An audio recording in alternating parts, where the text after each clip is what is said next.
We're officially live on Facebook, B2B Community Builder Show, episode like 197. I think, Roanne, how far off am I? Let me know. 197, I nailed it. All right, I'm your Chief Executive Connector, Pablo Gonzalez. With me today is a guy that I'm super pumped to get inside of his brain, because for a long time, I have been part of this community, PEAK Community, which from the day I joined, immediately slapped me across the face of how well thought out this is. As a community nerd, there's a lot of things that are happening inside of PEAK Community that I just find completely genius. And that's why I call it the best community that I'm a part of. Judd is like the Judd Borakove. He is the Chief Growth Officer at GT Go-to-Market Partners, right? GTM Partners, Red Monkey Consulting, something like that. Yep. Red I Monkey do a couple Consulting. things. Is a partner of Red. Yeah, he's like the guy behind the guy who, like takes all the onboarding calls and then is like, I know everybody in the world, but nobody knows me. So we're gonna put a little shine on his good-looking mug over here. The straight out of Atlanta, Georgia, a fellow Outcast fan, from what I understand. 100%. Judd Burakove, welcome to the show, my friend. Thank you. Thanks for having me, man. Appreciate it. I appreciate you making time for me, man. I know you guys are in the middle of a roadshow. You're launching companies. You got a big, impressive Rolodex. So making time for me is amazing. A little tradition that we do here on the show is we got a roll call where we acknowledge everybody. And Lee Bishop, welcome to the show. He is the troublemaker of my community. We got Patrick Herbert on the show. He's saying, "What's up, Pablo?" Venya Logan, who is the community scientist, as we like to call her, real compelling conversations. We got Denise Bachman. Welcome to the show, Denise. Good to have you here from Houston. We got Jeff Rowe in the house. Jeff, a superstar community manager I just recently shared the stage with at Grazides conference. Suzanne Taylor King, who is a community builder and a coach of coaches. She is a really brilliant person. Dawn Bates is our resident Oxford PhD candidate, graduate, fighter for human rights all over the world. She's like a genius. And Aaron Birrell, first time. Aaron, good to have you here. So pumped to have everybody in the house. Keep using the chat. Keep making friends with each other. Keep it in the Q&A. At 5:30, we're rolling into relationship-driven growth strategy sessions. I got a couple doozies for you, and I'm really excited to share. But right now, man, more than anything, I'm ready to pick this guy's brain. Judd, tell me, what is PEAK Community right now? How would you describe it? Community for marketers who are trying to take that next step in their career, become a CMO, a CEO. We got a big belief that CMOs are the next CEOs. And so we're just trying to make it possible for people to have a place to go to find the things that they need to progress in their careers, connect with other people, build community and relationships, and really kind of be that go-to place that is really specific to their need. Love it, man. How many members does it have? 600-700. About 600-700, right? So like as we were chatting before the show, I was going to ask you kind of like what's in it for you. I do the math. I think it's like $200 a year. Some I don't know if it's gone up since I joined, or you gave me the buddy discount, right? So somewhere around like average cost of like $200 a year, 600-700 people can do the math. But you were telling me that you guys launched this, you and Sangram launched this as a partnership? Yep. So we launched it right at the beginning of the pandemic. Yeah. We saw a lot of people struggling. We knew we wanted to do something together. Him and I have been friends for a long time. If you don't know Sangram, he's was the CMO over at Pardot, started a company called Terminus, one of the founders there. And then we've recently started Go-to-Market Partners. And we just knew we wanted to do something. We were like, how do we give back in this time? And we said, let's service what we know best, which were marketers. And we started it mostly just how do we help? It was, our initial tagline, get 1% better every day, came to, really become and get to your goal, reach that goal, be the CMO, be the CEO. And it's a passion project. It's not something that we have built to say, let's go monetize it and make a bunch of money on. It pays for our community manager. It helps pay for some of the other little things that we need, from tech to events, but that's about it. So it is truly from a place of love. Yeah. Well, so is Terry, Terry's the community manager. Is she the only full-time staff, like domestic full-time staff? Yes. Any other VAs, any other kind of like infrastructure? Yeah, we have VAs that help as well. We also have a board who actually chips in, and these are like executive level marketing leaders that actually do some of the stuff, get in the community, communicate with people, come and help plan events, lead events, things like that. Cool. So I just wanna like talk about this, right? So Yep. around the $200 ticket a year, about 600 members, that's significant revenue. It can pay a salary, and you all invest a lot in events and production and really cool things. You just said it a little while ago, not a money maker for you yet.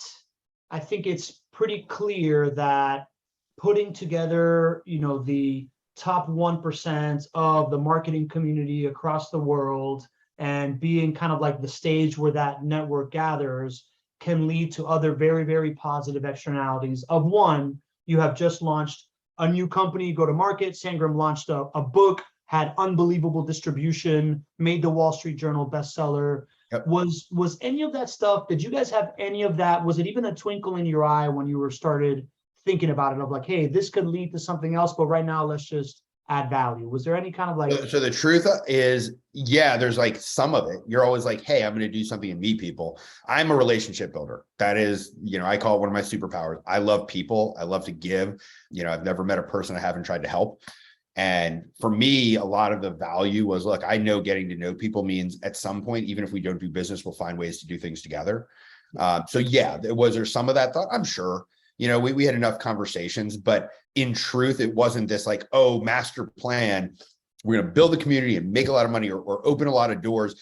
Because quite frankly, we both know a lot of people. I do executive coaching. I deal with a lot of execs regularly. And, Sangram has been in tech for so long and is very well connected. So yes, it was there, but I don't think it was the master plan the whole time. Yeah, makes sense. I mean, you guys both, Sangram has a beast. He has already done a roadshow and launched a super successful company and had already published a book. You were clearly a guy with like a very, very solid network. You call this thing a labor of love. Was there anything that scared you about getting this thing started? In the pandemic, the first thought was, is anyone going to show up? We decided from day one to make it a paid community. And it wasn't because we were trying to monetize it. We actually wanted to create a paywall to keep out like salespeople and the people that really didn't fit into who our target audience was, our ICP. And so there was a little bit of fear around that. Like, is this something that makes sense at this time? People were scared at the beginning of the pandemic. Yeah. We didn't know if people would spend money on it. We didn't make it big. I mean, it's like $10 a month, nothing crazy. But that didn't compute with a lot of the other people, what they were doing. We're big believers in when people zig, you zag, we go the other direction. A ton of communities had launched, around that time, a little bit before, Pavilion, some others, and, Rev Partners. We just saw a lot popping up. A lot of them were free and they grew very rapidly. But what we didn't want is to have a massive community with no engagement. And one of the things I think I pride myself on, there's two areas, but one major one is the engagement that occurs with the people in the community. It's very high. People actually appreciate it, take advantage of it, get on phone calls together, and we promote that constantly. Yeah, you totally do, man. So let's talk about in the beginning, right? You are launching from zero, paid community. You know that immediate engagement is critical. What is the launch plan? Like, how do you get it so that you're not either bringing in a bunch of people and it's crickets, or you don't have enough people to come in? Like, how did you envision the launch and how to go? We started circulating the idea of it, using our network, LinkedIn, doing the kind of standard stuff, founder-led growth. And as we started to communicate with people and talk to people, as soon as somebody would come in, it was hands-on, right? And we learned, like, I actually still do onboardings on Friday for members. So if you join, you'll see me. That didn't start that way. We didn't know what we didn't know at that point, and we got people in, and we were posting content. We were trying to reach out to people. We were trying to get on phone calls, and that actually worked really, really well. But we started to have as the standard problems that businesses do. It's churn, right? Are we getting the right audience? Are we thinking through what value is to them? It doesn't make sense for them to engage. We decided not to do a Slack channel. We wanted to do a platform, which is was very different at the time. Everybody was doing a Slack channel. We just felt there's not enough connectivity. It's too easy to get lost. That was a scary endeavor, but we thought it made sense. And even to this day, some people are like, hey, I prefer Slack. That's fine. Everybody's got their what they like, but we just said we want something different. So I think one of the big learnings was like, you've got to stay focused on that ICP. You've got to know who you're going after, and you've got to really cater to that instead of trying to be everything to everybody. Because we could have, marketers, there's so many of them. You say, we're for all marketers. in the grand scheme, not really. If you have no career progressions, if you're not looking for that like, how do I get better? Not just at like paid and things like how do we really grow as a marketer and a business leader? We're not for you. There you go. So Patrick Herbert, there's your question. Has it got a Slack channel? The answer is a big fat no. Patrick says Slack rhymes with crack and he's fiending. What you launched on? Did you launch from Mighty Networks from the beginning? We did. What was the kind of like research that you did that told you? Did tell me about that decision? So we looked at Slack first and we were going to be like, yes, let's do Slack. And we started kind of getting into some of the free communities and just seeing how the messaging was, how hard it was to stay up on things, how people would get lost and disappear in the mix. I have a couple friends who run communities as well. A good friend of mine runs Women in Revenue. And, she would tell me what was going on over there. And we just said, like, let's find something that people are already comfortable with. So if you were familiar with Mighty Networks, it feels very LinkedIn. You get in there, you kind of know where to go, and we hand walk you through that too. But it was one of those, we want to be different and we want to create actual connectivity versus just preach at people. I've seen a lot of these communities, they're so focused on the individual who started them that the only thing that happens is they talk to the audience and there's no talking back. We didn't want that. We didn't want it to be about us. We wanted it to be about the people that were in there, and we wanted them to be talking and driving the value. Man, that is something I want to dive deep into, but I want to stick kind of like with the origins real quick before we go into that, because I think that's where the light turned on for me, that I'm like, this place is special. But back to, so a little teaser for later in the show, but back to the beginning, right? So you're driving people to a new platform that's not a habit form thing that they're using. What did the first like week, were you guys just like, all right, I'm going to pre-sell like 50 people and then we're going to launch so that we have some people in there? Were you just going one by one? Were you just calling friends? Did you have maybe like 10 heavy hitters in your network that were in for free and you knew were going to be the Avengers first? Like, talk to me about from like 0 to like 40. We definitely started with inviting some people that we knew just to have some conversation going, because nobody wants to be the first. And you know how hard it is that if you're one in and you're going one by one, it could be a month before you really have strong conversation. And there's a tipping point in communities. You got to get a couple hundred people in there to have enough conversation going that you can kind of take your hands off the steering wheel a little bit. Totally. We were driving constant communication, asking questions, posting content, minimum 3 times a week, if not more. And then trying to engage with the people on there. The people that we brought in initially said, hey, we'd love you to be a part of this. Here's what we're doing. And they said, sure. Now, some of them were very active and some really not at all. So there was some value. I think that just starting to really talk about it regularly and create a good relationship with the people that were in there just started to create that momentum, because people started talking about it. We didn't expect that there was going to be the virality that we've gotten. We even, about a year ago went to invite only. And a lot of people, when you go invite only, you're shutting it down, right? You're like, okay, this is going to get small, but it's going to be real. We grew faster than we had before. People wanted in because, the velvet rope approach. They're like, I can't have it now, I want it. And it was really funny to us because that's not how we thought about it when we did it, but it's just how it kind of occurred. So yes, initially got in some heavy hitters, people that were smart, could talk marketing all day long, and then just started bringing in people, 1 by 1, 2 by 2, 3 by 3. It really started to take off probably about by month 3. By month 3, yeah. And I love that you called it the velvet rope, right? So Venya, who is a community member of ours that's been on the show before, she says it really nicely when she says that to be inclusionary, you have to be exclusionary, right? Like, you got to be able to do it. For me, as a guy that grew up in Miami, Johnny nightclub promoter in the 90s, right? Like, to me, the power of the velvet rope is very, very obvious for social dynamics. So when you all went invite only, I was like, oh man, it's really going to take off. And the other thing that I thought was really genius that until then I hadn't seen done so well is this, like, hey, put on your LinkedIn that you are now joining PEAK Community, and it's an invite only community for top 1% marketers as like the description on LinkedIn. That was genius. Who came up with that one? Like, how'd you come up with that one? Well, we always wanted people to put it on LinkedIn that they were a part of it. I mean, it just creates the virality for sure. But we knew that once we went invite only, I mean, one, there was 2 thoughts. One, it'll help growth if we want it, but The truth of the matter is we wanted more people to connect as marketers together. And what happens now is you've got to ask somebody. You may know somebody who's a part of it. You may not. If you don't, we talked to, who are we on? We're doing an event with Udi Langori, the CMO over at Gong. Yeah. And it's funny, the day before he came on, he had like 5 random people ask him for invites to the community. So we knew it was working at that point. Yeah. Yeah, man. Yeah. And events has been a big part of your strategy. So I came on because I saw a event with the authors of Play Bigger, right? Like for me, I was a guy that like, I'm obsessed with category design. I read Play Bigger early 2020. It's the only book I've ever read back to back, like in 1 year. And I was just dying for something like that. So I tapped into, you had like an open event for everybody to come in. And from there, I was just like, I'm all in on this. This is a no-brainer for me. I remember. Yeah. Like Very you remember well, the call, actually. or you remember me like? I remember you on the event. I remember our call.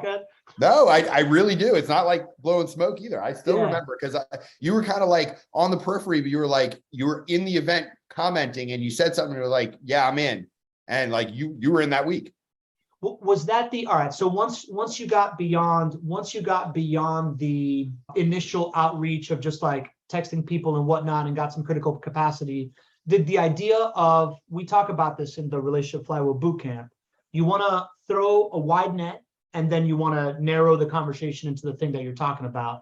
And I saw that as like, you have this event, you invite everybody with a big name that draws all the flies to the lights. And then you offer kind of like to come in. Was that the growth strategy? Is that the growth strategy before it became invite only? It was part of it. Obviously, you want to get name brand recognition. And when you start something nobody knows about, they're like, I heard of this PEAK thing, but I don't even know what it is. And so yes, we want to use brand names because it's, why do you bring people on a podcast, right? You get name brand recognition. Suddenly people see you as an expert as well. So there's the association factor, of course. But we even slowed that down. If you've noticed, we haven't done really many external events anymore, not because they're not valuable, but we think that we want to bring more value internally versus externally. So we've shifted. So it's not really part of the growth strategy anymore. Every so often we will. But I mean, we even did one with the CEO of HubSpot recently. That was not external, that was internal only. And that's the type of value we try to bring to the community, because I figure once you get to a certain size, as long as you take care of the people, and we say, look, retention is the new acquisition. If you take care of the customers, you gain the opportunity to expand with them. For us, expansion is new members, new people coming in to get more value. So we do everything we can to take care of those people. Speaking of retention is the new acquisition and velvet ropes. Yep. Within the community, there's another velvet rope, right? Like there is the regular community member. Actually, there's a couple, right? Because it's like the regular community member, there's the emerging CMO, and then the CMO. Talk me through the velvet ropes within the community and how that applies. So we've actually unified the CMO and ECMO like group into one, which is just marketing leaders. We're playing with the idea of having some subsets still, but what we found is, one, CMOs are quite busy, so trying to get them active in events can be tough.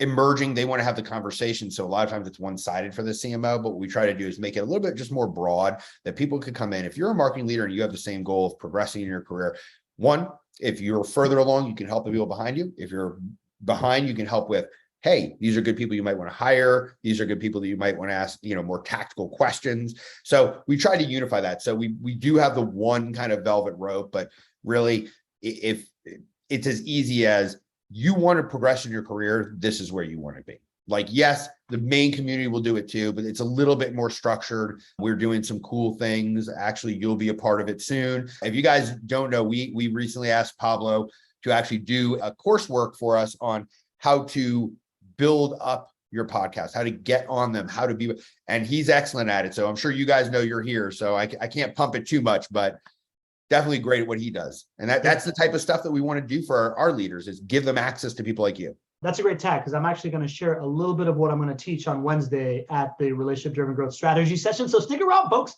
So it's a little bit more structured. There's a little bit more programming for that higher level. And it also comes with this idea, I think, Venia, then you put it in here, right? Exclusivity breeds inclusivity, right? Like the idea that once you're in the emerging CMO level, you're another level into to bond with kind of like the creme de la creme of the community, or the more committed members of the community, as it were, right? Committed, but also like, if you want to get somewhere, what do? You talk to the people who've already been there. So if I'm a manager trying to hit director level, if I talk to a director or VP, they can give me really good insights. For CMOs, we try to create some value there, and we'll do some other things for them as well, just to kind of give them their own space and let them talk to people. Like every so often, we'll bring in some VCs and have just CMO conversations with venture capitalists and things like that. So it's once again just like, how do we provide that value for everybody that makes sense? Yeah, I love that, man. I love that. And that reminds me of, I remember when my first foray into community building was these young professional groups for different charities in Miami. And I remember at one point, one of the bigger young professional groups decided to launch like a older young professional and a younger young professional group. And we're all like, what are these people doing? And it ended up working out really, really well, because it was able to keep more people like each other in each group. And then there was that journey of like graduating into the other one, right? Because when you're like me, who was 37 in a young professional group, I was like, am I really a young professional? And I like it, man. So Venya's got a question here. Let's dive into that. Wow, it's not even, you blew her mind with the retention is the new acquisition. So she's putting in here, wow, it's not even retention over acquisition. It's like a straight up replacement. Does that suggest that focusing on acquisition should take a backseat entirely rather than simply reprioritizing? What do you think about that? Well, there's a lot to unpack in that. So a couple things. At a certain stage, retention is everything. I mean, if you've saturated the market, if I'm Oracle, I am focused on retention and expansion with existing people. We're at a certain size where we can focus there. And because we're a PLG motion or product-led growth, you can go and sign up yourself. You don't need a salesperson. And just so you know, I'm geeking out a little bit because I run a company that we're about go-to-market. So it is all we do all day long. And really it comes down to, what motion are you running? For us, this is product-led growth.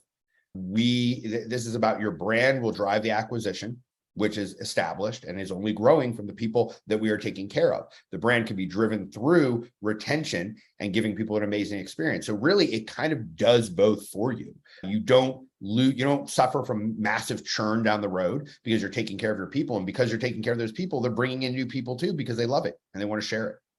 Yeah, I believe it, man. I always, my big thing that I like to talk about is the game of business is a game of cost of client acquisition plus operational cost has to be less than lifetime value. Yep. And the only thing to me that drives down cost of client acquisition, increases lifetime value, keeping operational costs constant, is really great relationships like a community, yep. Right? They do. Yeah. So cool, man. I want to get back to go to market later. For right now, I'd love to get into when you guys want to start. Did you take advice? Did you hire a consultant? Did you go to people for advice? We definitely talked to people. We did not hire a consultant. We just talked to people more to bang the idea off of them. Like, what do you think? Would this be something you'd be interested in? Doing your market research up front to understand, is there a product that would fit? And, you're always looking for product market fit early. We weren't sure. And I think we got enough positive feedback. And, the problem that I always find with doing one-to-one research, everybody will say yes, but until they open their wallet and pay for something, it makes no difference.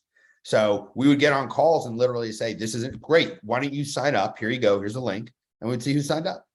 And we actually had people sign up for it. We were, okay, cool. And that's when we knew we had something. Because it wasn't about a yes, we're interested. Because, look, if you ever been on a call with a family member or something like that, and you know what they're wearing is ugly as hell, but you don't want to make them feel bad. That's how it goes when you're trying to find product market fit, by talking to people. So highly recommend, get people to pull out that credit card and pay for whatever it is you're offering. And then you got something. Have you read The Mom Test? Have you read that book? Mm-mm. So there's a book, it's exactly that. It's all about qualitative research on, figuring out if you have something. And it's called The Mom Test, because if you ask your mom if she likes something, she's like, yeah, I love it. So it's like, what questions do you ask in order to really figure out if you have something? And it has a lot to do with have this conversation in a way where you're figuring out what they would pay to solve blah, blah, blah. And then be like, well, we have this thing that's like this, or you want to do it. And then you really know if you have something. I think it's really well done. I love the idea of rolling out a community the same way that you roll out a lean product, right? Like this is kind of, it sounds like it's basically what y'all did, right? Like you just had a thesis, you went out to the market, got the insights, sold it, and then you've continued to iterate.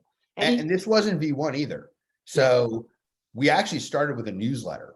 So if you look back and you can look at Sangram's newsletters, we started with that and we realized people wanted content that was bite-sized. So if you look at all the content players out there, you know, there's all those, like, I'm trying to remember some of the names of them, but like they're just like, they were bite-sized chunks of, oh, that's what people want. Cause you know, we all now have the attention span of an ant. And so it was like, well, maybe this is it. And we just realized like there was no engagement back. And that's what kind of started shifting us over to the community side. So, you know, it definitely was we approached it like any other business, like what works, what doesn't, what fits, what doesn't, and keep evolving. Interesting. Any advice that you are glad that you ignored, or bad advice that you wish you had ignored, that when you guys first started, or thesis that you had that you're like, nah, that wasn't it? Well, everybody immediately started talking about monetization. And they're like, well, you can do this and you can bring in sponsors, and you know, sponsors are all that matter because they pay for everything. And we have no sponsors. We never have. The only time we've ever used a sponsor is like when we do a big event and they want to be a part of it. Like we did a boat trip after B2B SMX and we got everybody on the boat and toured around Boston, had a blast like then. But other than that, you know, we've kept it out. We said no sales from day one. And people are like, hey, you want to allow them to do this? They'll pay you a lot. I am very glad that we went with what our gut said, because I personally don't like being in those communities. They always turn into just big sell fests and people disappear. So that would be my one that I was like, yeah, we're not listening to that one. Thank God.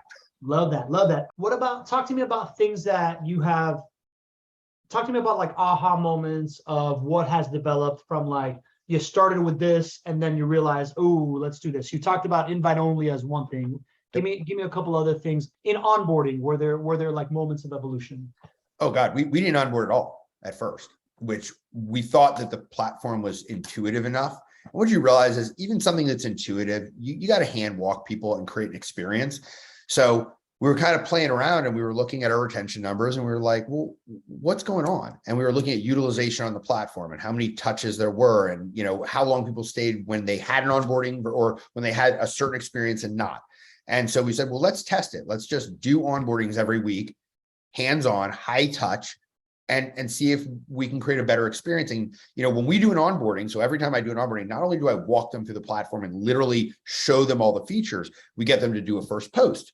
We tag people into it. We get them engaged with the community on Go. And, you know, look, any product-led growth person, like they understand this. You are going to find every lever you need to pull and get them activated, because when you activate, they expand.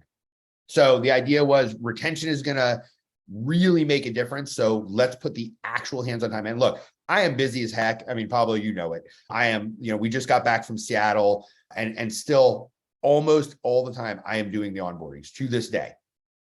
And we've been doing it for years now.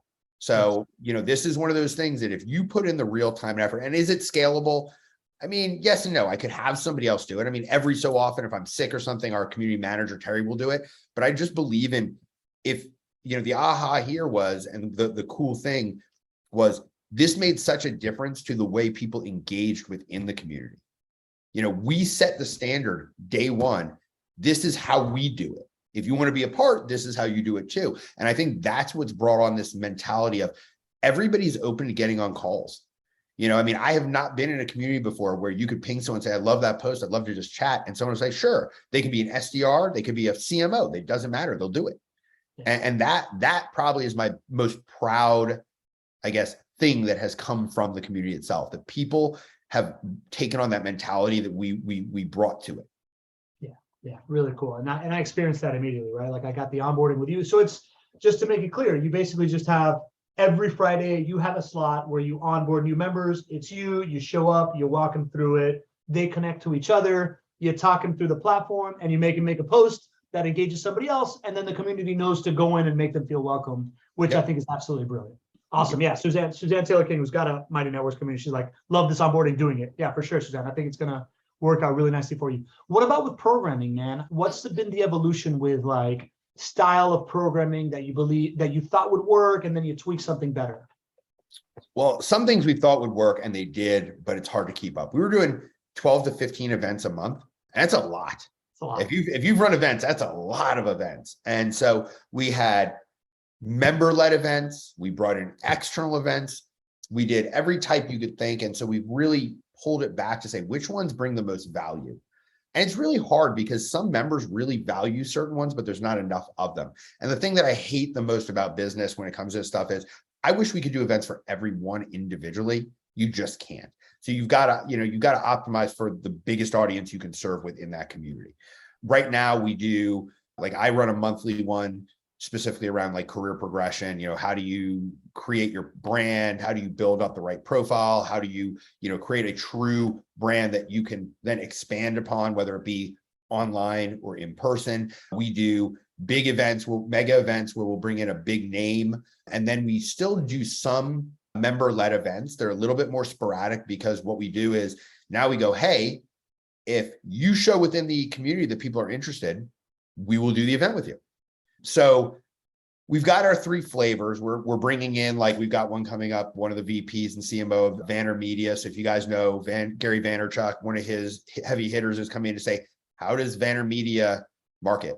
We have a guy who wrote one of the quintessential marketing books coming in to do one. So you name it, that's how we try to think about it, is like, how do we just bring the most value that you can walk away with and not just get motivated, but have real takeaways that you can then go implement or do. Which marketing book here are we talking about? What the New Rules of Marketing. Oh, okay, awesome, man. He's got like a 3-name, it's like a 3-name name, right? Like Meerman Scott. Yeah, David Meerman Scott. Oh, awesome, man. I'm super. I didn't realize that we had either of those. Odin is coming. We've got all kinds of crazy, great people coming. And one of the great things that we love to do is source from the community. What do you want? Right. Mm-hmm. Sometimes you get some crazy stuff, and then it's our job to go get it for you. It's awesome, man. I remember, so I like this, right? So cater to the events that draw the most breath instead of trying to do the most events, I think is a big takeaway. I remember early on when I joined in, it was before Terry was there. What was the name of the community manager? She was out of Hawaii. Anyways, she onboarded me and she allowed me to do my presentation of like, oh, I want to present how we did this whole like $40 million thing. We had like a good 20 people show up. Sangram showed up. Yep. I thought it was awesome. And I just thought it was really, really cool that there is the path of you're going to bring in big names. You're going to do the stuff that you do every single month of your expertise, and then allowing people to present on their own. And I love the idea that now you are thinking, if you can drum up enough interest, we'll do it. And I remember I took that as an opportunity. I remember somebody had posted when Christopher Lockett started talking about like the ABT storytelling framework and Park Howell started evangelizing that. Somebody said, hey, can we get this person? I was like, you know what? I'm just going to reach out to Park Howell and have him on my podcast. And I had a bunch of like PEAK community members come onto the podcast, right? So nowadays, I guess what I'm seeing that melted away was more like you were doing like a yoga class with somebody that was a community member, or it just seemed much less congruent to the stuff that people were asking for. What were the signals? Was it like low show up rate to the smaller events? Was it just like burnout for the community manager? How did you start figuring that out? A lot of it, we looked at show up rates. We looked at, how many people were even RSVPing. I mean, if anyone who does events knows an average show up rate's about 50% of registrants, maybe a little lower, maybe a little higher, depending on how good you are or how high touch. And when you start seeing them drop below that, when you start seeing RSVPs decline, something's off. So we just try to keep our finger on the pulse pretty regularly, like on a monthly basis. We're running through all the numbers, just like any other business, looking to see what's working and what's not. Like our ultimate is we focus on the members, and it really just comes down to, we'll ask, and then we'll look at data, and then we'll try something, and then we'll look at data. And, it's just an evolutionary, consistent thing, because there's no, you're not going to get a silver bullet. Everybody thinks that these companies have silver bullets. It's a silver bullet made in 8 years, so it's just constant work and evolution. I love it, man. I mean, to me, this is entrepreneurship. This is like building a community. It's like building a business, man. I want to talk about the thing that I think is the silver bullet that really attracts me to the community. It's what we were talking about, right? Like I call it being the stage. It's what I named my company after, right? It's the idea that you know that it's not about you, and it's how you can highlight others and empower them to like be seen based on your platform that really allows people to connect. And I saw it very quickly in the sense that like within the first 2 months of me being super active, you highlighted me as like community member of the month, right? Like normally I see people doing communities that are just like, well, you got to save the good stuff for when like you really earn it, instead of just like give it to somebody if it's ready to go, or allowing them to speak. Can you tell me a little bit about, you also have like a magazine where you highlight, it's like a online publication where you highlight people, and you've gotten very methodical about like highlighting the members to each other and highlighting the members to the exterior world. Right. Was that, talk to me about the evolution of that idea. Was that from day one? How are we going to do this? Did it evolve with content? Talk to me about how that evolved. It came pretty quickly. If you keep the mentality that the members are the entire point of why you're doing it, then it makes a lot of sense to give them the stage. You know, our big fear, honestly, Sangram has a pretty good platform. A lot of people know him, and we didn't want it to become Sangram's community. We wanted this to be a standalone that the value was the people, and the people brought the value, right? And we're obviously trying to also drive value for sure, but it was always about highlight the people. And I think that was, you know, maybe it was a stroke of genius, maybe it was a whole bunch of luck. I'll take it either way. You know, sometimes better to be lucky, right? And we just said like, they matter more than we do, so how do we give them more? I mean, if people communicate with us internally in the community, you know, we always try to help them. You know, I'll tell you, we've had people who let us know, hey, I'm having a rough time right now. We go, hey, you got 6 months of free membership. Let us know if you need more. Because it always comes down to like, they're more important than we are. And if we can help in any way, we want to. And I think that's what's really created the environment. You know, I still feel that communities take on the essence of what the founders did, right? And I feel very proud that like that's how we approached it, and it really has worked. How has content become a piece of that, right? Like, was it, I feel like you are a natural, very skilled networker, so you understand this idea of like highlight others. Mm-hmm. How did you start thinking, all right, let's do like a spotlight of the month, let's do a member-led thing here?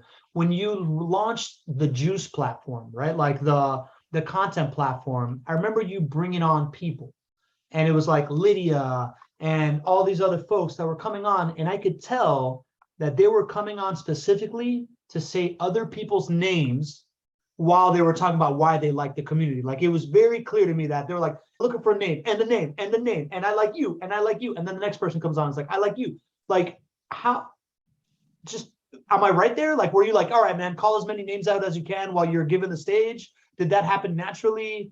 Yeah, completely naturally. And like I said, I think that's what makes the community so special. Super cool. You know, like we try to highlight the people that are givers like us, that they, you know, and I don't say that like to be like, oh, wow, we're great. But I truly believe in give without expectation. Sangram believes in gives without expectation. And that's what we want the community to be like. We all try to give without expectation and create a better world, not just better for me, but better for all of us. And so that's why I think those types of things occur naturally and organically, because, you know, people like Lydia. I mean, they're great human beings who really do care about people. And that's what we've tried to seed a little bit initially, but it has now been so organic that, you know, we always say, you know, you guys are the stewards of this community. We want people like you in here. So make sure that when you accept somebody, you feel that they are the right fit. And I think that that's worked. I mean, we're not a 20,000 person community, but our engagement's probably as high as one, if not more. You know, it's. Yeah.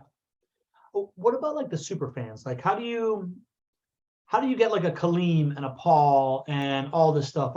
Did you actively recruit people in that regard and say, hey, I want somebody that's like at a point where they can make a career out of like connecting people? Did that happen? Was that just obvious to them? Talk to me about kind of like the ambassadors that clearly like take it as a part-time job. How does that work? I mean, some of it organically, some not. So initially, you know, you get moderators because you don't want it to get too crazy. And if you can't be in there, you don't want anything to happen. So we started with the idea of we'd have moderators. So like Paul, Kaleem, some of those people were moderators initially.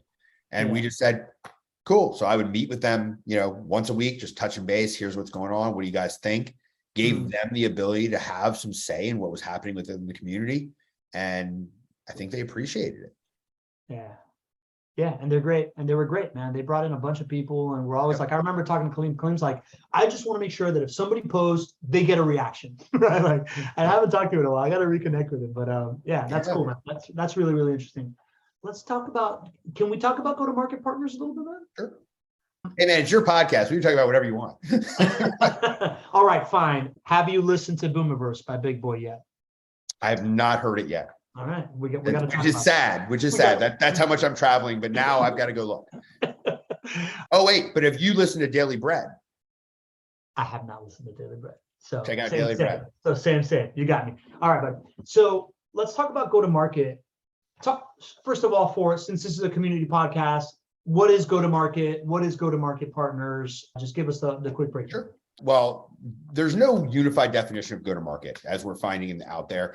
Go-to-market is every aspect of how you not only take your product or offering to market, but how you keep people engaged within that cycle. So we have what we call our go-to-market operating system, which starts with who the heck am I going after? Who am I trying to sell to? What do they need? Into what we call market investment mapping, which is all about what do I sell them? What product, what geo, what title, all these things, and how do they all fit together? And an example of that, you got a product, you're looking to acquire another product. Is it the same person you're selling to, the same ICP? Is it something different? Is it a new go-to-market motion? And then, different decisions have to be made.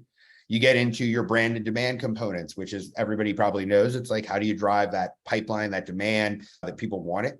And then we get into pipeline velocity, which is your sales or ABM, that kind of movement, getting them through and through the sales. Now, I think the least discussed and focused on right now are these two parts, which is your customer time to value and customer expansion. Take care of your customer and the rest takes care of everything else. That if you can find a way to bring customer success or the idea of what the experience is going to look like into that prior to the handoff for an onboarding, you've done a much better job. You have much higher likelihood of getting them up and running faster, where they get to actually understand the value that's being created for them. And then that wins you the opportunity to potentially expand as you have new opportunities that make sense. And then you get into your RevOps, central source of truth, data.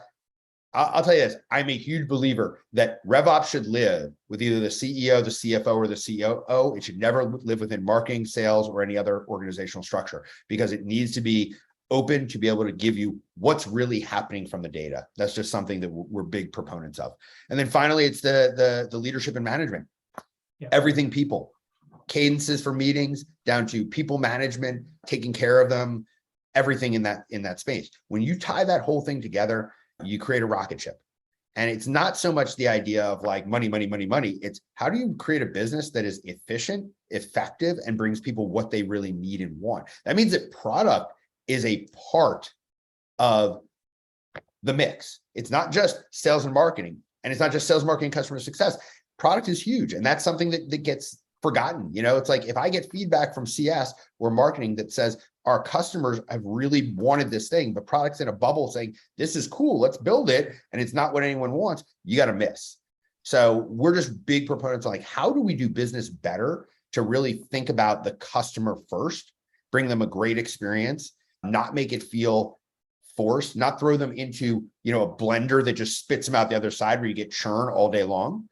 And so we started a company called Go-to-Market Partners, and we are an analyst firm. So we are not like, you're not coming to us and saying, do it for us, but we'll help you understand what is the market. We've got partnerships with companies like G2 and others, and we're basically building that up so we can be completely data-driven. We'll still talk to human beings like other analyst firms, but for us, we want to back it with data. We want to make sure that the data supports what we're seeing from the people. Because look, I can talk to you and 20 other people today, and you can give me one perspective. It may not be accurate for the whole market. So we just believe in doing it a little bit better. We don't want to stack rank people and say, this software is better than this. Well, what's the use case? Is it better for this use case or that? So we're just trying to help people really understand what go-to-market is, understand how to do it a little bit better, and go from there. I love it, man. And it feels like I obviously read Sangram's book, and it is great. And for me, the lay person takes away go-to-market is marketing, sales, customer success, right? And I love that you've kind of like articulated more of a specific all the way around wheel that includes two things that I've been super obsessed with lately, which is the offer, right? Like what you call time to value to me is something that I obsess in. Like, what's the offer? How do you make this like unbeatable offer so that there's a quick win? That, you know, the win is front loaded, the value is there at the time where it's most excited, and you're willing to cut the biggest check because you're most excited, to then like get you on a success plan that costs less, both operationally and pocketbook wise, that allows you to maintain and be successful for a long time. And then the other thing that you alluded to is the team piece, right? Like the culture of a business to me has become this like really, I don't know if I've called it undervalued, or maybe I'm just like cognitively biased now because I only talk to people that really, really believe in investing in team. But this idea that if every single time I talk to your company, I have a wonderful experience because the person I'm talking to is smart, happy, knows what they're doing, and can definitely help you, that is such a huge recipe for success that I love that it's part of the go-to-market conversation. Is that, you know, how have you seen that conversation evolve over time? Is that kind of like a new thing? Am I cognitively biased? Is it here? I don't know if it's a new thing. I do think that the best companies bring in the right people and then treat them really well and give them access, give them upward mobility. They have the conversations about what's in it for them, not always about the company only. Because you know those like those bonus structures that don't tie anything to your actual performance. It's all based on the company. That's a big miss. How do we incentivize our people? You know, how do we think about what their needs are? When you see people just throwing out random benefits like, oh, we have this now and this and this, and it's like they're looking for anything. It's like, well, go talk to your people and find out what they want. That's one of the things that I think is starting to shift. There's a lot more focus. The best companies are, one, they're spending the money to hire the right people. They're bringing in the A players. And if they don't, they're also spending the money to train them, give them access and help them become A players, which I think that's even more important, honestly. Yeah, totally, man. I think the what's in it for them thing to me is the crucial thing, right? Like in this, and I tie it back to the same thing with, you know, transparency and community and all these motions. But like in a world of completely free information gathering, and now we are totally mobile, right? Like I can now get a job anywhere in the world living in Jacksonville, right? So like entry barriers to mobility are gone. And if we don't really focus on this idea of like what's in it for you as a person working for me, whether or not you're going to be here in 15 years or not, right? Like we've got Rita on my team who just said, great question when I asked you that, right? Like I remember when Rita first came to us, I was like, listen, you're going to have this title at our job, at our company, because I believe that this title will get you a better job if you ever decide to leave, right? And we're going to expose you to this stuff because this is what's going to prevent you from being pigeonholed as a woman assistant because you're young and whatever, right? Because this is the stuff that you need to see. Because while I hope that you stay with me for as long as possible, you know, it's important to me that you understand that our goals are aligned, whether it's in this company or not, right? And I don't know, man, when did you start kind of understanding that stuff? A while ago, when I sold my last company, I kind of got a little obsessed with it. And I was a little bit ahead of the curve. I was looking at like HR transformation, but a lot of the stuff that I was talking about was just, it's more about taking care of the people. It's more about bringing them in a way where you go, my job is to make you so good that you leave and go get that title that you can't get here. And with that mentality came a lot of, well, there's pushback at the time because people are like, hey, if somebody's great at something, you should let them do that. Well, sure, if that's what they want, but if their goal is to progress in their career, great. And then also empower them and give them information. We talk to so many people who come to us and they say, I think I want to be a CMO. And then we help them understand what that means. Like, you know what? I don't want to be a CMO. Not at all, right? Like when you realize as a CMO at certain size company, you're not even a marketer anymore. You don't touch marketing. It is a lever. You're a business leader that uses marketing as your lever to achieve your business objectives. It is a different world. So, if you can help people understand what they're getting into, empower them to do it, you're going to have happier people. You're going to have more fun. I mean, as a business owner, you want to be around people that want to be there, that love what you're doing. And, we go to war together every day. You might as well surround yourself with the people that have your back, right? Yeah. I couldn't agree more, man. I'm going to make Ron a co-host real quick so she can start letting people up as we start wrapping this up. We're going to head into relationship-driven growth strategy sessions, AMA, at 5:30. Judd, the big question that kind of like pops out to me in this conversation is, where does community fit in go-to-market?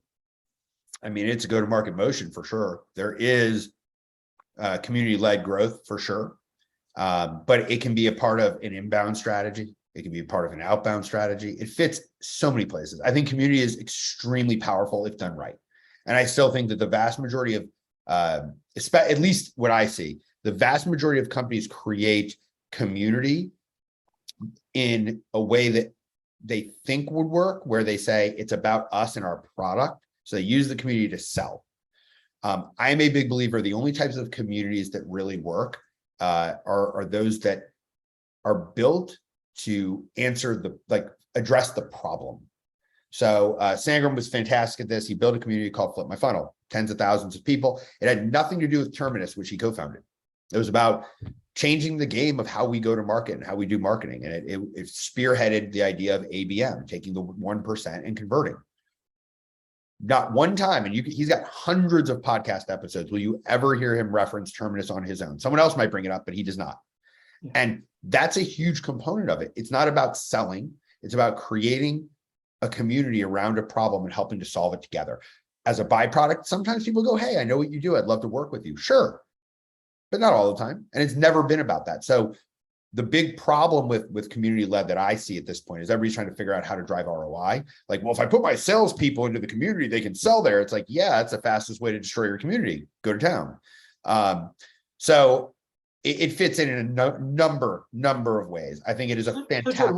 What do you think is the best way to prove ROI for like what do you think is the answer to that? If it's not having salespeople in there, where do you get ROI from it? How do you sell it to like? I mean, look, attribution, man. Where'd you hear about us? Who'd you talk to? We'll go little Chris Walker. It's like the dark funnel. It's like you got to ask. Don't expect him to do a drop down and be like, I heard of you here. No, get on a freaking call. You'll find out real fast. Attribution's a lot. You'll learn very quickly that a good portion of your business probably touched it at some point. Yeah. And that's, because look, buying decisions are like different than they've ever been. We go and hunt for everything in advance before we engage with a salesperson. Well, if I'm in a community and I can find out more from other people who have already engaged with them, I know if I want to touch base or not. Yeah. It's funny, man. I feel like we're moving as information and freedom of information becomes so like commoditized, we're moving into this world where qualitative data is everything, man. So like whether you have the systems to measure that qualitative data, right? Having that conversation at scale, how can you do that? Self-reported attribution, Chris Walker, or how can you get qualitative data from your community to then improve your product so that you're actually offering the thing to the people that they actually want?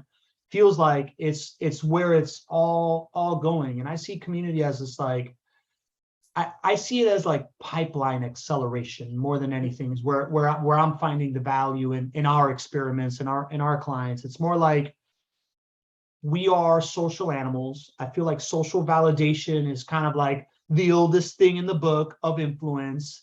And if you can have two people talking about you without you there in front of somebody that's thinking about whether or not you're real, that's it, right? So it's like, how can you engineer those things at scale? Yeah. And I do think that, yes, we all come to it with the idea that we want it to be something, but I think we have to kind of step back a bit and say, how do I just make this great? The byproduct happens whether you like it or not. Yeah. But you do have to focus on the people that you serve first. And if a community doesn't serve the people that are in it, they'll leave very quickly. So, I mean, hey, and you're right, it is pipeline acceleration, it's everything, it is, but I will say that there's not always a community for that, right? Everybody wants to create a community, and there's certain groups that don't want a community. I've been in some developer communities where they just kind of like there's no communication, right? There's no one talking. There's nothing happening. And hey, that's great for them. But so there's not always a community for that. But if there is, hey, have at it. It's powerful. I love it, man. I love it. Judd, you have not disappointed, my friend. I had really, really high expectations for this conversation. I greatly appreciate, like, I have no idea how to purposefully be the guy behind the guy and really be in it, because I'm such a youngest child millennial. But it's very clear to me that you have this like understated wisdom, underexposed access to stuff, and you really, really, really get it, and you know how to affect change and influence people without necessarily being the flag carrying funny guy that I am, right? So like, I just really, really admire that quality. And I really appreciate you making time to come on here and be in the archetype. How can people connect with you? How does someone help Judd if they're on this call and they think you're awesome? Or connect? Go to LinkedIn, connect with me. I look at all my messages. I'd love to jump on calls with any of you guys who want to. Happy to chat about whatever. I'm a giver by nature. So when people go, how do we help you? I'm like, it's almost uncomfortable, but I will say I'll give you that $20 later for all the kind words. I told you, I warned you I was gonna compliment you. Awesome, man. Well, we're gonna kick it into relationship driven growth. You're invited to stay. I assume that you have 55 meetings, man. So I will see you on Wednesday, man. Thanks a million for letting me talk to the group, by the way. I really appreciate it. I forgot to show that gratitude. So yeah, man, I appreciate you, man. Thanks for everything. Love it. And guys, please, truly, I'd love to talk to any of you. So if you want to reach out, happy to chat.